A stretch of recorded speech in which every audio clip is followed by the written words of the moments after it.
All right, so today we're going to talk about wave properties. Prior to this, we did the quick video on introduction to waves. We talked about there are two different types of waves: transverse waves and compressional waves. We're going to start off with transverse waves. A transverse wave, as you recall, the wave travels from left to right, the particles will travel at a 90-degree angle to the direction of the wave. In other words, the particles move up and down as the wave passes through. So the high part of a transverse wave is known as a crest, and the low part is known as a trough. In a compressional wave, remember, the particles, as the energy is traveling from left to right, the particles move with the waves. They move back and forth here. So a compression in a compressional wave is a more dense region of a longitudinal or a compressional wave. So that would be this area right here, the dense area right here. Now, a rarefaction is the less dense region of a longitudinal wave. So that's the region, right in here. Now, a wavelength.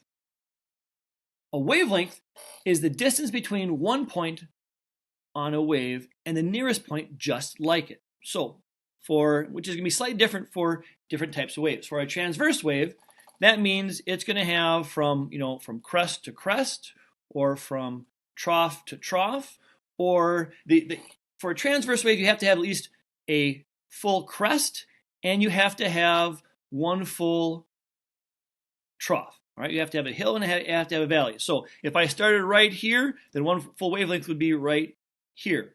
If my wavelength started right here, then I would have to go one full trough, and I would end right here. So right there and right there, that would be one full wavelength. Now, for a compressional wave, it's going to be slightly different. It's going to be from the middle of one compression, all right, to the middle of the next compression. That's going to be considered one full wavelength there.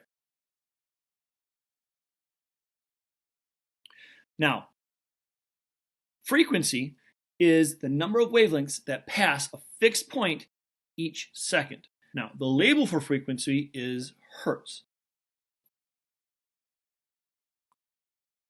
Now, a period is the amount of time it takes one wavelength to pass a point. So a period is going to have a unit label of seconds because we're dealing with time.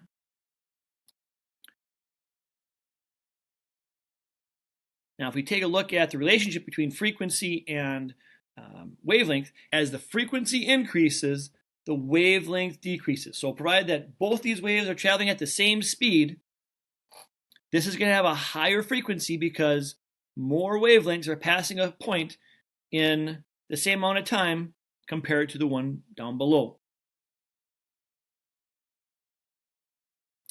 Now, wave speed. Now, wave speed depends on the medium that it's traveling through. Sound travels a lot faster in a solid than it does a gas. Why is that? Well, if we take a look at a solid, remember, matter is made up of atoms, and in a solid, those particles are located close together, whereas a gas, they're spread far apart. And so as sound waves travel through the air, one atom bumps into the next atom. So for a solid with those particles being right next to each other, it's going to transfer that energy to the next atom a lot faster than gas particles, which are spread farther apart. Most people think, oh, it travels faster in air because that's how we usually think. But if you think about the old days, the train robbers, how they find out when the train was coming? If you're watching any of your movies with your grandparents, something like the old westerns, the train robbers would put their ear to the railroad track compared to putting their hand to their ear. Because you heard the train, felt that through the solid way sooner than through the air. All right, moving on. So let's take a look at the equation for the speed of sound. The speed of sound is speed equals frequency times wavelength. Now we use V for speed, frequency is F, and then this symbol right here is known as lambda, right? This wave, this is like a reversed upside down Y. This represents wavelength. Amplitude. Now, amplitude is the measure of the size of the disturbance of the wave. The greater the disturbance, the more the energy. All right, so the bigger it is, the more energy it has. Think of it this way.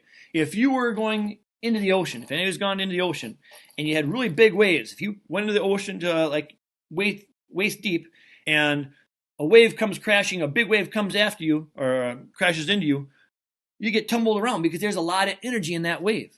But if you would go into, say, Lake Menominee, all right, and you went, with waders on, you went halfway up, and a boat went by, and you had a, little 6-inch wave, and it kind of lapped up against you. Would you get pushed back like an ocean wave? Absolutely not, because the amplitude, the amount of energy in the wave is much bigger in the ocean than it is in, say, Lake Menominee. Now, amplitude is going to be shown a little bit differently in the different types of waves. In a longitudinal or a compressional wave, the more dense the compression is, the bigger the amplitude, or the more energy there is in the amplitude. So here we have compressions that are really dense, right? So there's more energy here compared to these less dense compressions up above. Now for a transverse wave, the amplitude is from the resting position to the crest, or the resting position to the trough. Okay, so like an ocean wave, when it's absolutely calm, what happens to the water? It's flat, right? Just like the resting position. As you put more energy into the water, the waves become bigger. So that's it for properties of waves. Click on the link to get to the slide notes to have access to the other resource links that you've seen throughout this presentation.